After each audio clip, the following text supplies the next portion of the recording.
Hi there, welcome to part 14 of my series going over every piece of music in Final Fantasy VII Rebirth. We still have a ways to go in Chapter 4, so there's no time to waste. Are you ready? After a good night's rest, the gang reconvenes in their new de facto headquarters, Cloud's room, to hear what Yuffie has to say. We covered her introduction by the shore in the last episode, but she's more in her element today and the music reflects that.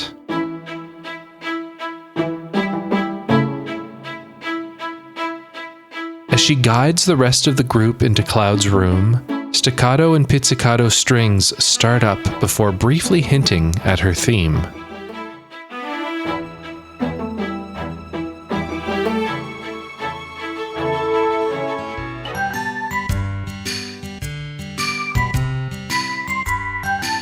There's honestly just as much Turk's theme in there.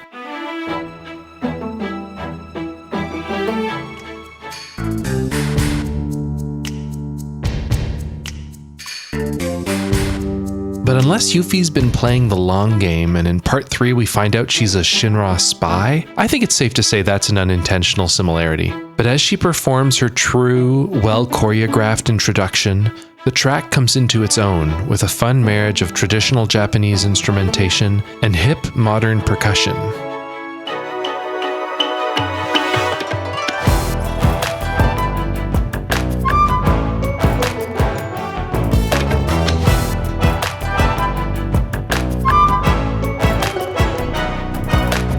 It all comes together to make for one slick little Yuffie intro. Except the track isn't done yet. The cutscene continues with the music returning to the lighter strings that began the track. Some sort of woodwind, maybe a shakuhachi, comes in to evoke her home country.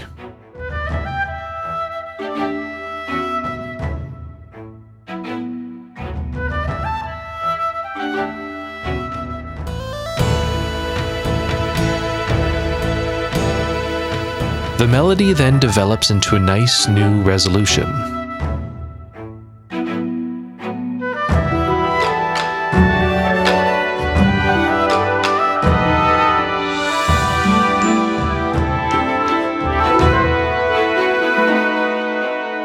The arrangement shifts a bit, with xylophones, a triangle, and brief accented horns or woodwinds, potentially a bassoon, all arrangement choices evocative of Shotaro Shima's more playful tracks.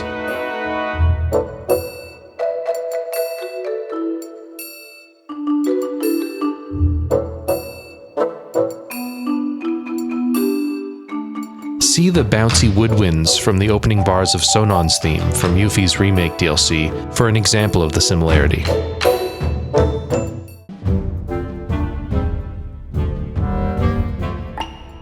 The tone of the piece shifts again with an arpeggiated piano and delicate sliding violins.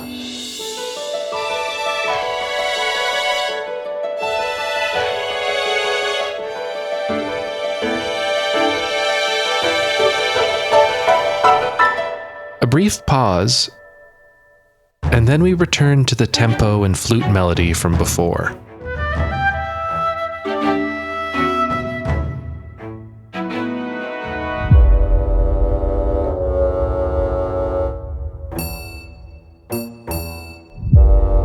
We eventually end on a brief glockenspiel and... man, for such a light-hearted track, there sure are a lot of fun instruments flowing in and out of the mix. Strings, horns, Japanese woodclappers, shamisen, shakuhachi, glockenspiel, deep woodwinds, xylophone, piano triangle, orchestral percussive clacks.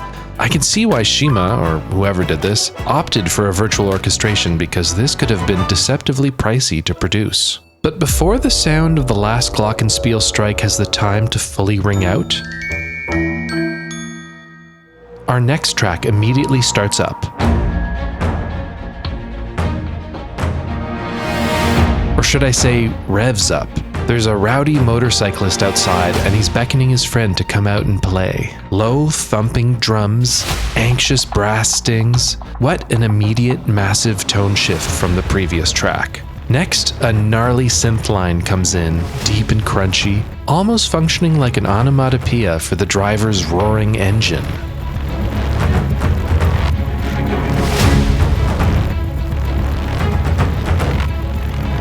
None of this sounds like a Shima track, that's for sure. The synth-heavy mix reminds me of Yoshinori Nakamura's edgier tracks, like...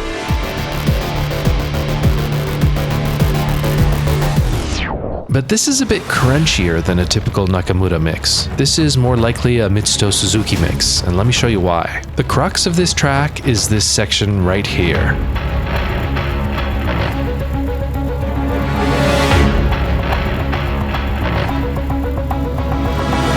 We've got that hyper-distorted percussive clack sound that at first blush might be confused with the same crunchy synth line we heard before, but to me it sounds too rich to just be a synth. That sounds like a bow being smacked or dropped onto a violin fingerboard or something.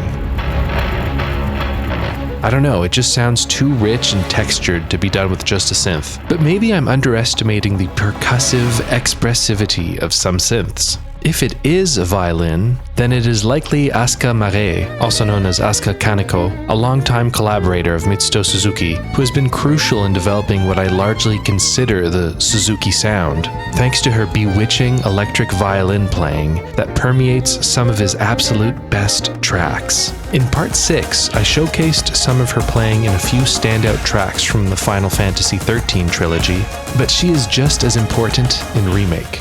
Listen to her banshee-like screams while dueling and doubling the frenetic synths in The Red Zone.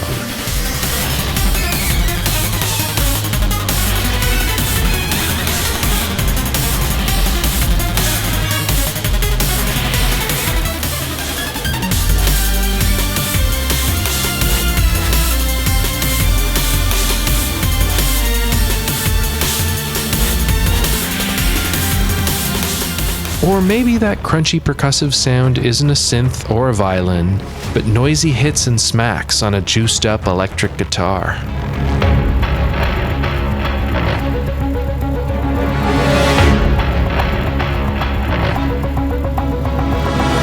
In which case, it might be Nozomi Toki, also known as Non, another longtime Suzuki collaborator who provides a lot of the atonal, highly experimental guitar growls from Remake. Listen to Speed Demon, where you can hear Suzuki's gnarly synths, Non's free-form guitar yelps, and Asuka Mare's strings all working together to make such a chaotic, speed-addled fever dream of a mix.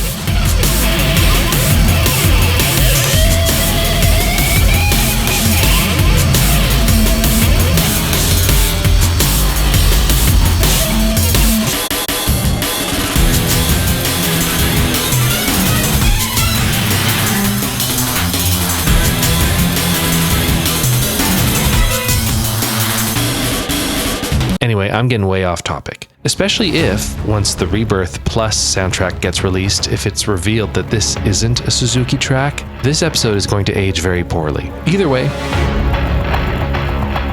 great sound. The other part I singled out was the brief synth line that responds to the gnarly violin/guitar/synth sound.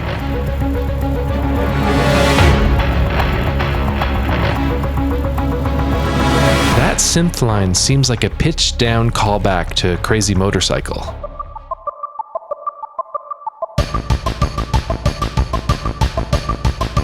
Or Suzuki's own variation of Crazy Motorcycle, Lay Down Some Rubber.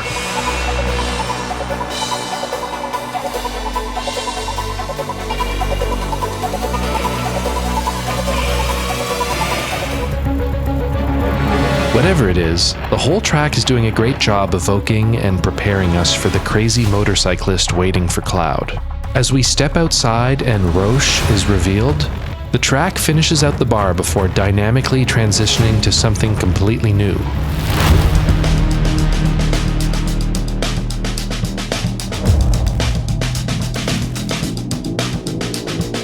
Whoa, is this the start of a new track? Or a continuation of the one from before? Damn, this feels like a pop quiz on the track transition stuff I've been harping about since the beginning of this chapter. The key of the song has changed from A sharp to D sharp. If it's a new track, it is likely the same arranger as the last one. If it's a continuation of the same track, then the key and mood change can be chalked up to dramatic effect. So it's almost impossible to tell whether this is a new track or not. Except for one new wrinkle.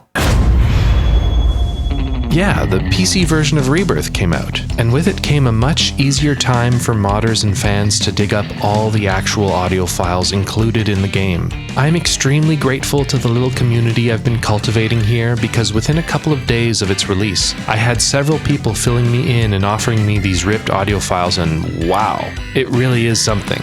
Unsurprisingly, there are a lot of music files in here. No, you don't understand. Like, there are thousands of them.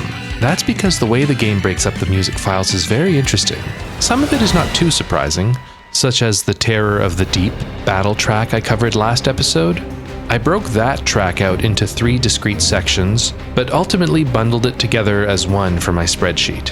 Because I broke that track up based on dynamic triggers, it was pretty accurate to how the game itself divides up the audio files. The only difference is that the boss fight itself is divided into 2 files, the first phase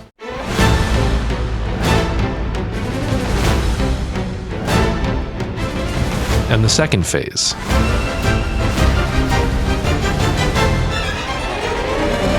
So they broke it up into 4 instead of 3, but really it's not that different. But in search of an answer for my current auditory quandary with this ambiguous Roche track transition, the answer I received only confused me more.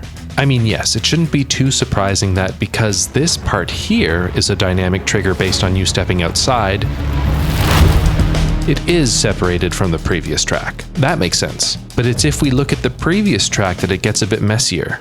The previous audio doesn't just include the track I named Words Interrupted by Ignition. That one audio file also includes the track that opened this episode, Yuffie's introduction. To me, those 2 tracks are almost certainly arranged by 2 separate arrangers, like Shima and Suzuki. But here we have 2 discrete tracks blended into one audio file. There are a few possible reasons for this. One, because the track transition happens in the middle of a cutscene, it's a static transition.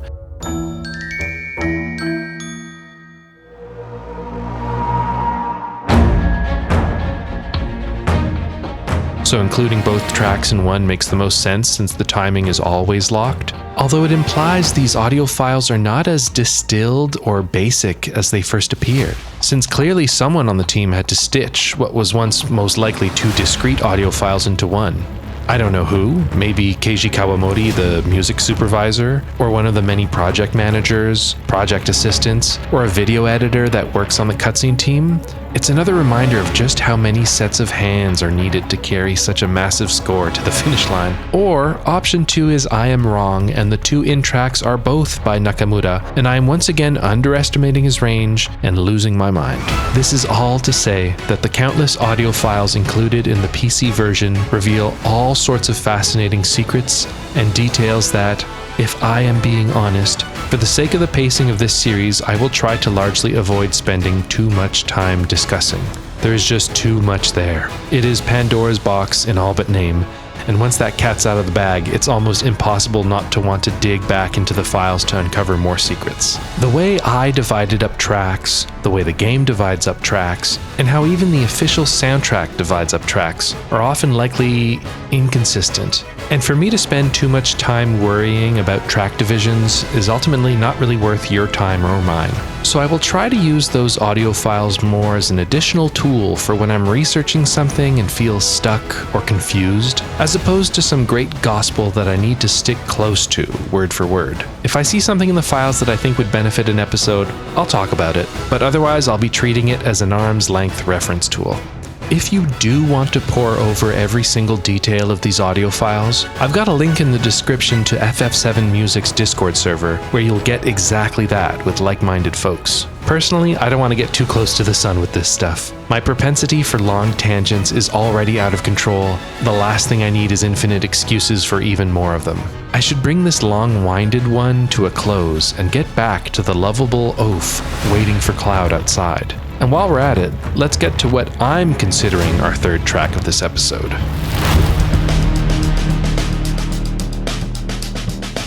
We open on a clean breakbeat drum pattern and bassy carved out synths as we get the outline of Roche's new theme. Of course, you wouldn't know this is a new Roche theme at this point, but once the guitar riff comes in, we add a lot more color to the canvas.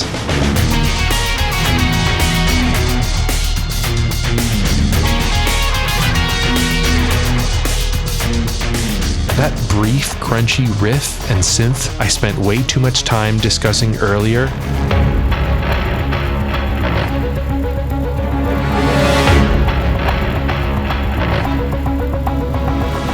shows up again here, more clearly defined.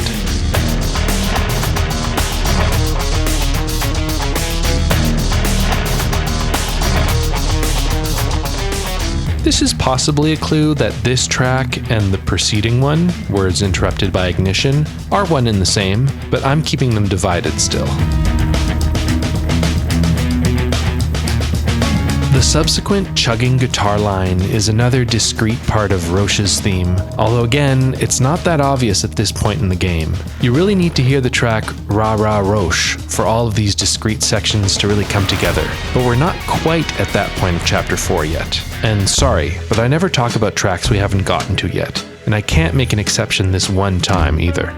Just like Roche baiting Cloud to meet up with him in Upper Junon, so too will we revisit this theme then, once we get to the last episode of Chapter 4. Sick track though.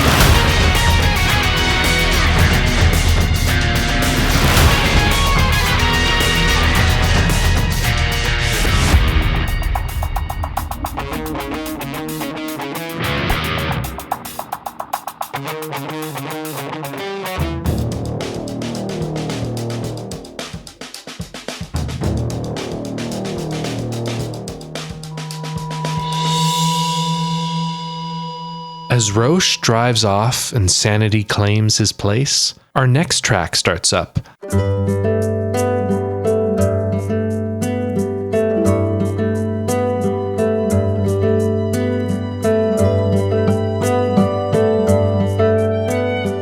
Although it should sound quite familiar to everyone who watched the last episode, where we covered Under Junon Sunless Oasis.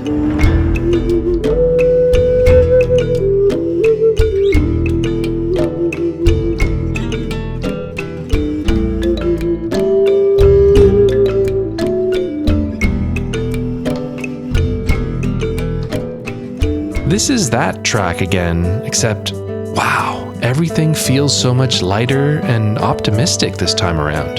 It's so similar, yet so different. What's going on here? Well, there are two main but subtle differences, the arrangement and the underlying chord progression. Let's look at the arrangement first. The guiding kalimba has been substituted with an acoustic guitar playing identical notes.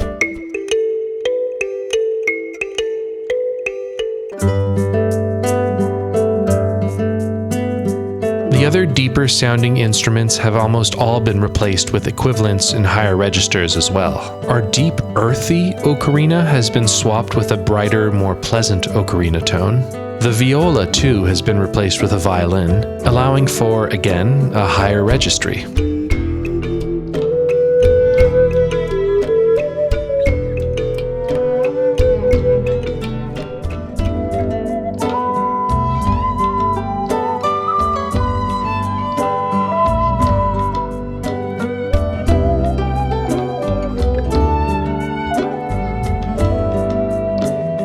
The brief accents of the steel pan drum seem to also have been subbed out, replaced with a piano adding sparse texture here and there.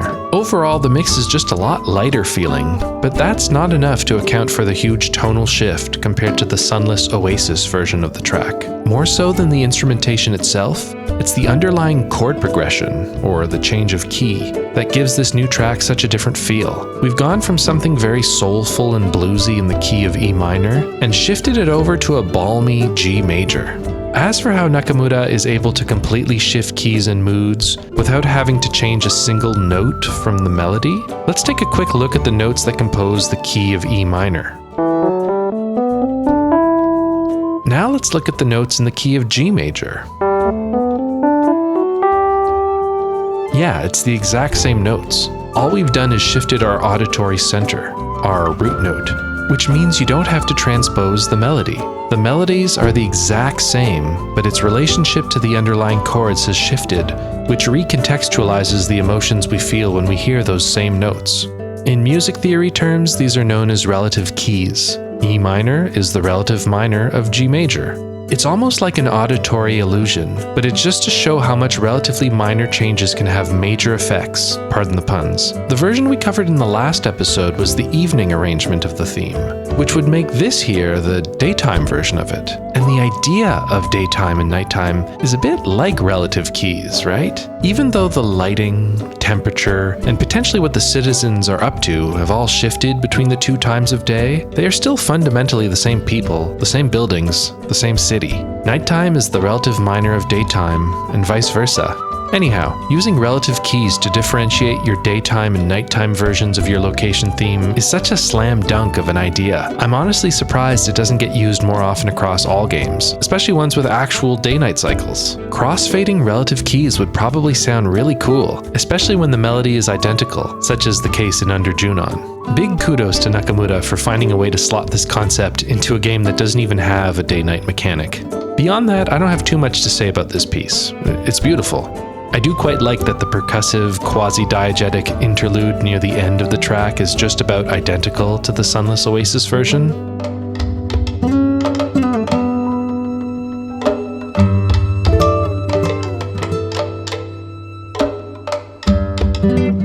Day or night, these folks are working hard. As we wander the sunnier streets of Under Junon, we can come across Rhonda and an unassuming dog just outside our inn. On the bench, behind the pair, is a small radio playing a catchy little tune. This is our 7th diegetic track in Rebirth so far, but it's the hardest one to really make out.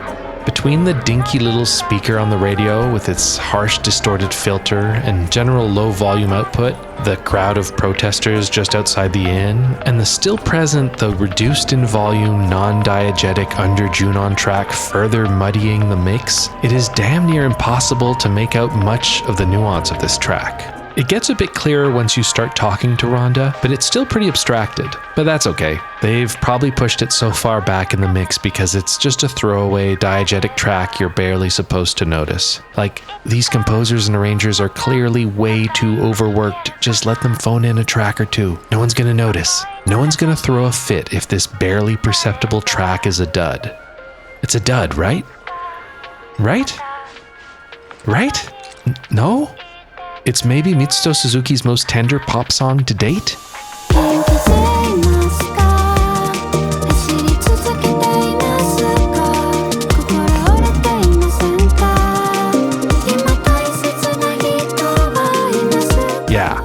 Yeah, it's damn good. Of course the Rebirth team delivers again. Are you kidding me?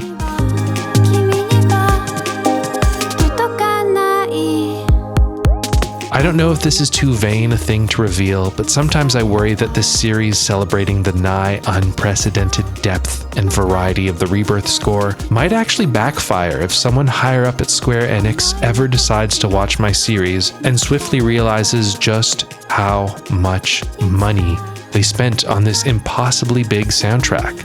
Like, wow. Just wow, man. This is Shape of My Love, Rebirth's 4th vocal track, so far all of which have been written by Mitsuto Suzuki. We've got a smooth breakbeat rhythm and cool, sparse synth stabs, which...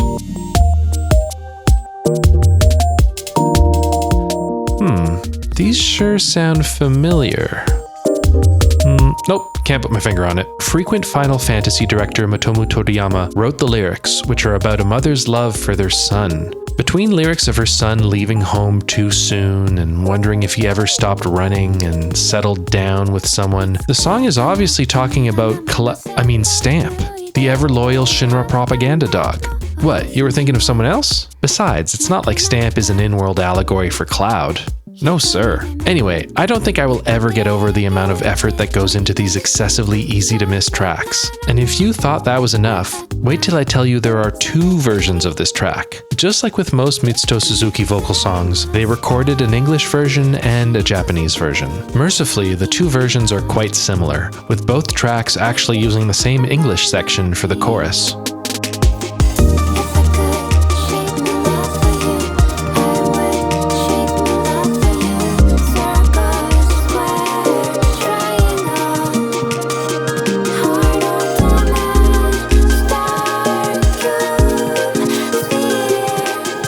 The standout section for me has to be the titular passage, which feels beautifully intimate and vulnerable. 思いの形見つかればいつかまたただいま聞けるかな This track was included on the additional disc of the special edit version of the soundtrack, and I'm extremely grateful for that, since nowhere in the game, nor its ripped audio files, is there a version without the flatlining radio filters applied to it. And speaking of the soundtrack, I went on a real bender trying to figure out who sang this piece. As mentioned in episode 10, that 8th additional disc lists the featured vocalist, but doesn't tell you who sings what. Tsukasa Mogamigawa does the Akira tracks we covered in part 10, Sumire Uesaka does the Kyrie track we're covering next episode, Shuri HG and Jun Futamada do two polar opposite Chocobo tracks that we're not covering for a long time, Sanae Shintani does... well, we'll get to her soon. So that leaves us with Pre-Dawn and Florence McNair unaccounted for. Pre-Dawn is a Japanese singer-songwriter whose voice maps pretty closely to Shape of My Love. Surrounded by a golden wreath, wondering why everyone's not here. Sounds pretty close, right? And while the full English version isn't included on the special edit soundtrack, as mentioned earlier, the Japanese version does include the chorus from the English version, which I'm pretty sure is still Pre-Dawn singing. But it's possible that's where Florence McNair shows up, since I haven't been able to map her to a song on this disc otherwise. If McNair isn't in Shape of My Love, I'm not sure what track she shows up in, so that one remains a mystery to me. While this hard-to-parse hidden gem of a track plays, your attention and heart have more likely been captured by the cute dog standing next to Rhonda, named Salmon. Rhonda tells you Salmon needs to get to the opposite side of the sprawling Junon region to deliver some cold hard cash money to her son. But there's a lot of scary wildlife out there, and Salmon is but one tiny dog. So Rhonda asks you and your goons to be his escort and muscles. You agree, of course, with a plan to meet Salmon at the outskirts of town. Folks, we've all done our fair share of escort missions over the years. They are definitely not my favorite type of mission design, but oh, how I was so wrong about this one. Nothing could have prepared me for Salmon. Reaching the outskirts of town, we interact with Salmon, and then he just goes. Here we go!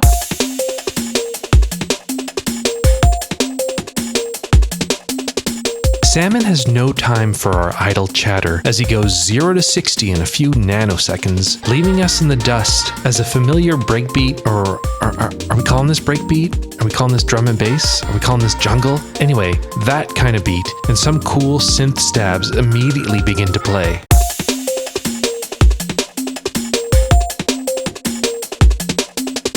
Where have we heard this before? Oh, that's right, in Shape of My Love a few minutes prior.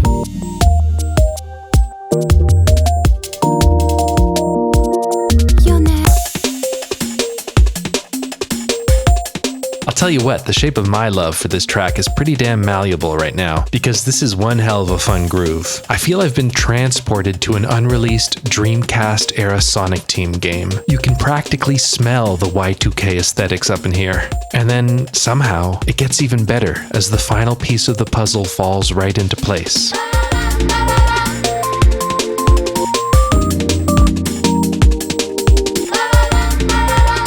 It's Stamp's theme. Of course it is. You remember Stamp's theme, right? One of the ironically but also unironically catchiest tracks from Remake?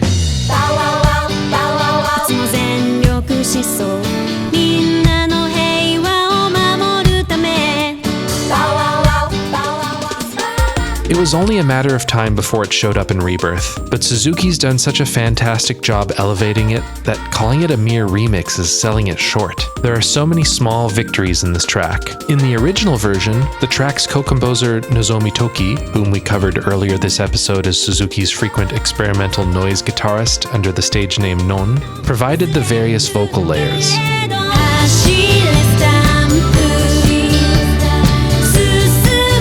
Or at least in the Japanese version. In the English version, it was Kaori who provided the vocals.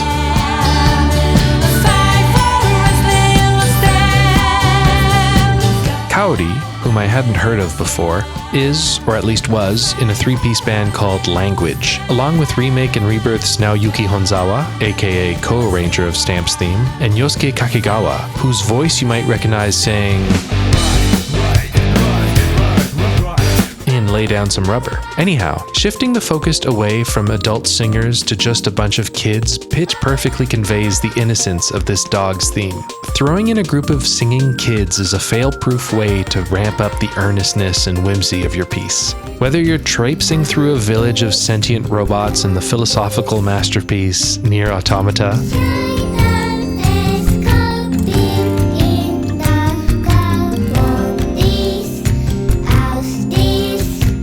or simply rolling exponentially larger parts of all existence in Katamari Damacy,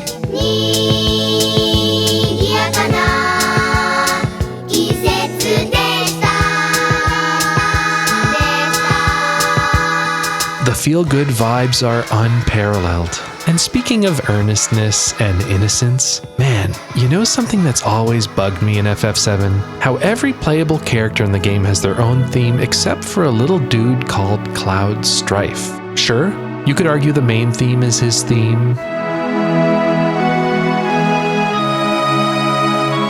or maybe even Anxiety.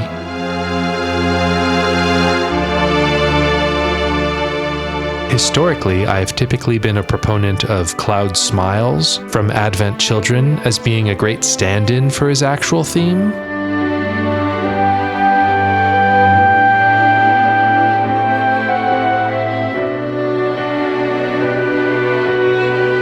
That used to be my top pick, but, well, if Stamp functions as a narrative stand-in for Cloud, then could we say the same of his theme? Is Stamp's theme Cloud's theme? Alright, Pat, folks are watching your vids for the music breakdowns, not the half-baked lore theories. Let's get back on track. Anyhow, it's not just kids in the mix. There's a new adult female voice as well.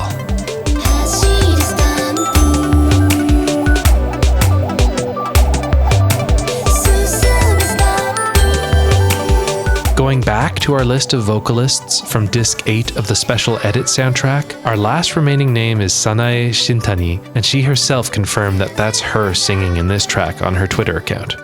Cool. Along with most of the vocalists I've discussed today, I hadn't heard of Sanae Shintani before, but after a little bit of digging, I think I've become a big fan of hers. She is a longtime vocalist for Bemani's various game series. Bemani is Konami's music game department, known for Stone Cold classic series such as Beatmania and Dance Dance Revolution, both of which Shintani is featured in across plenty of tracks and titles, frequently under the name Sana. Her most extensive Konami-era discography, however, is from the Poppin' Music series, which I must confess I had heard the name before but had never played or even seen.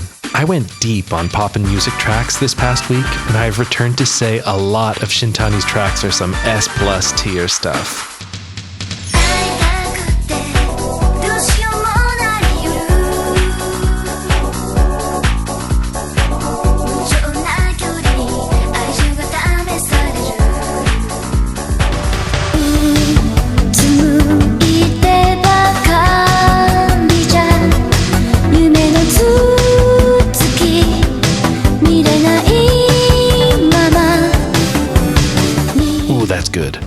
Her discography is long, but eventually she leaves Konami and goes freelance, at which point her Konami output doesn't drop all that much, but she starts working on non-Konami projects as well, including the occasional gig on Mitsuto Suzuki's Schoolgirl Strikers, which is likely what led to her showing up here in one of Rebirth's best songs.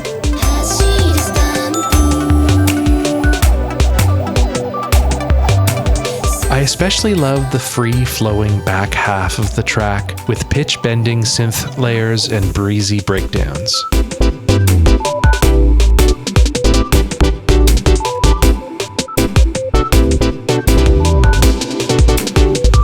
The whole thing perfectly evokes the carefree, open-air spirit of just running and running and running out in a big field. And that's exactly what's happening in game, as your party does their darndest to catch up to Salmon's Sonic the Hedgehog-esque cool running. Gotta go fast, you know? Personally speaking, I don't know if I've ever laughed harder at a video game as I did during this whole sequence. Oh, I'm really sorry, Mag, but I think it is a literal escort mission. Follow. Oh, he's got health? Eat. Yo, he just books it. He's so fast. Damn.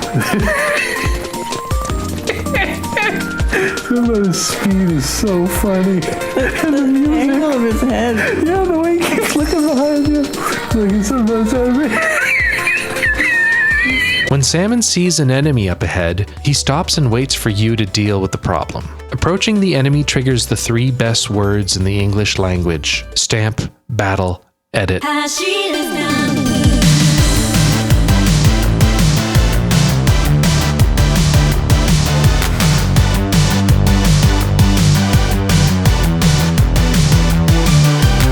Naoyuki Honzawa, of language fame, I guess, is back with another banger. Just like his Kyrie battle track from episode 9, it doesn't dynamically crossfade from the regular Stamp Rebirth track.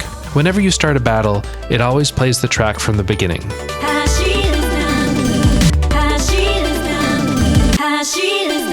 On the one hand, this is a fantastic opening, so having it restart is by no means a problem. On the other hand, this track only plays in like 3 pretty brisk scripted battles in the entire game, meaning you're unlikely to hear the back half of the track all that much, which includes some of the best parts, but I'm getting ahead of myself. The opening notes of the synth, repeated throughout, are a direct callback to the lovely refrain from the original. This is one of the stronger melodic passages from the original, so putting it front and center is a good call. We've also got a clean dance beat with hand claps and digital tom rolls. The kids' choir is gone away as we return to the simpler single voice setup of the original. To me, this sounds a lot like Non's vocal tone from the original Stamp track.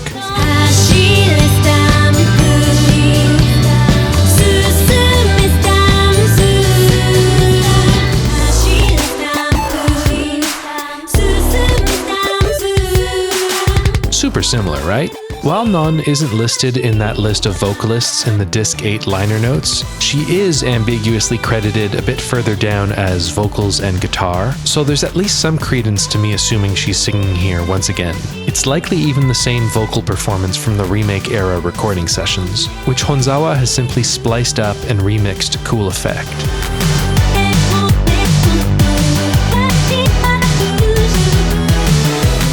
But to me, the absolute coolest part in the whole track is the revitalizing, life-affirming key change not too long before the loop.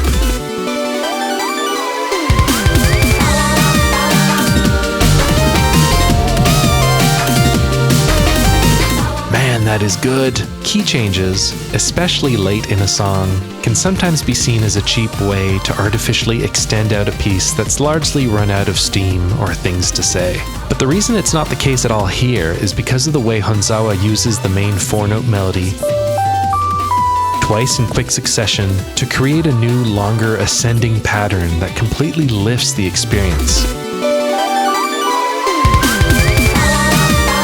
Just beautiful. I mentioned in episode 9 that Honzawa's party anthems from Remake would be hard to top, but this one here? Yeah, this one's at least as good as those, right?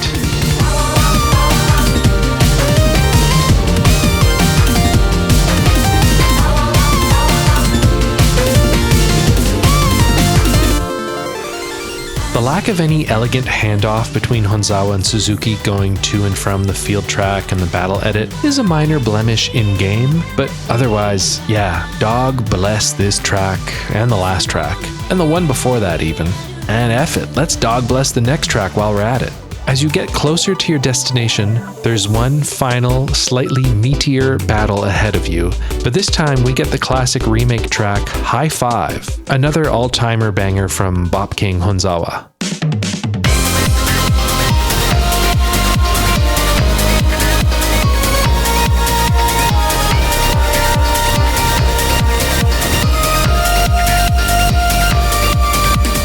Narratively, this is a bit of a weird song selection, since in Remake, High Five is exclusively played when Aerith and Cloud are making their way to Sector 7, so it's very much an Aerith-coded track.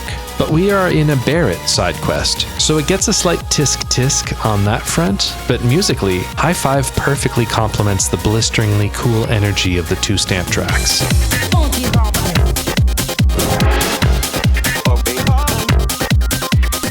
And besides, there aren't really any Barret-coded party tracks in Remake, so I have no alternative tracks to suggest. Anyway, this is a video series about Rebirth, so I won't spend too long on this Remake track, but there is one thing about it that I always found curious. If you look at the Remake liner notes, you'll see High Five has Honzawa credited as arranger and Nobuo Uematsu listed as the sole composer, but that doesn't sit well with me at all. Honzawa absolutely deserves a writer's credit for this one. Frankly, the only Uematsu bit in High Five that I can find is a very brief mention of the main Let the Battles Begin riff as the track starts to fade out.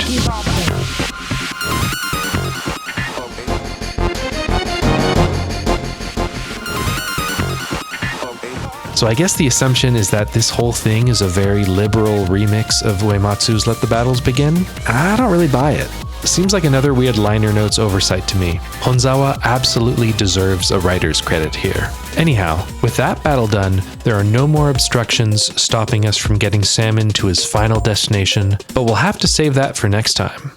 Man, Chapter 4 sure is a long one. If I've done my math right, we have one more episode left before we finally get to Upper Junon, and even that's probably just the halfway mark of the chapter. A couple quick announcements. In an effort to make these videos accessible to as many people as possible, I'm now providing subtitles in several languages here on YouTube. These are machine translations based on my very accurate hand-typed transcriptions. So while they are not perfect, they are certainly a lot better than what I had before. If there's a language that would benefit you or someone you know who would be interested in this series, let me know. It's not too difficult for me to add additional languages. On that note, I've also started reposting my videos on the Chinese video platform Bilibili.com. Many thanks to the user Jin Babai, who reached out to me with this suggestion and has been an absolute MVP at helping me translate and navigate that site. So if you're a Bilibili head, I'd love for you to give those videos a coin or two. I'm looking into a few other avenues as well to grow my audience. You might have also noticed a couple shorts on my channel recently. I'll probably keep chipping away at those. Frankly, anything that can help get some eyes on my channel, the better, because these videos are still getting pretty low views considering the time commitment to make them. Which is why I'm once again very grateful to my patrons who are really making this happen. The only reason I am able to commit the time spent on these videos is thanks to their generous help. But whether through cold hard cash, sharing these videos with someone you know, or liking and commenting to help the algorithm, it's all deeply appreciated. Thank you very much. Okay, that's enough. Phew, big episode. Thanks for sticking with me. Hope you had as much fun as I did with Salmon and friends. Take care. Bye.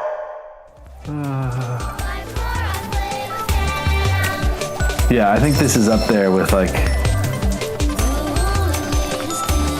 anything.